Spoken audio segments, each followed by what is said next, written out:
പാലാ മുനിസിപ്പാലിറ്റിയിൽ UDF അധികാരത്തിലേക്ക് പ്രവേശിക്കുകയാണ്. നാളെ ചെയർമാൻ തിരഞ്ഞെടുപ്പ് നടക്കുമ്പോൾ UDFിനോടൊപ്പം ഉണ്ടായിരുന്ന 10 പേരും സ്വതന്ത്ര മുന്നണി ആയി വന്ന ബിനു പുളിക്കണ്ടം, ദിയ പുളിക്കണ്ടം, വിജു പുളിക്കണ്ടം, ഇവർ 3 പേരും മായ രാഹുലും ഇതോടൊപ്പം ചേർന്ന് ഒരു മുന്നണി രൂപീകരിച്ച് UDF എന്ന നിലയിൽ നാളെ സത്യപ്രതിജ്ഞ ചെയ്യുകയാണ്. ചെയർപേഴ്സണായി ഇന്ത്യയിലെ തന്നെ ഏറ്റവും പ്രായം കുറഞ്ഞ ദിയ ബിനു പുളിക്കണ്ടത്തിനെ തിരഞ്ഞെടുത്തിരിക്കുകയാണ്.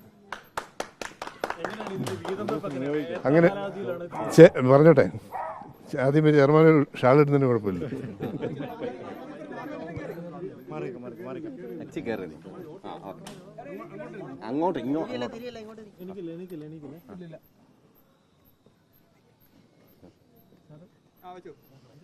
വൈസ് ചെയർപേഴ്സണായി മായ രാഹുലിനെ തിരഞ്ഞെടുത്തിരിക്കുകയാണ്.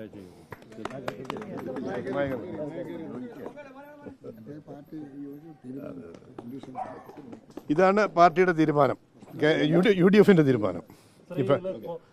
കോൺഗ്രസിന്റെ അംഗങ്ങളുടെ യുനാനിമസ് ആയിട്ടുള്ള തീരുമാനമാണ്. കോൺഗ്രസ് അംഗങ്ങൾക്ക് ആർക്കെങ്കിലും എതിർപ്പുണ്ടോ? എല്ലാവരുടെയും ഒത്തൊരുമിച്ചുള്ള തീരുമാനം.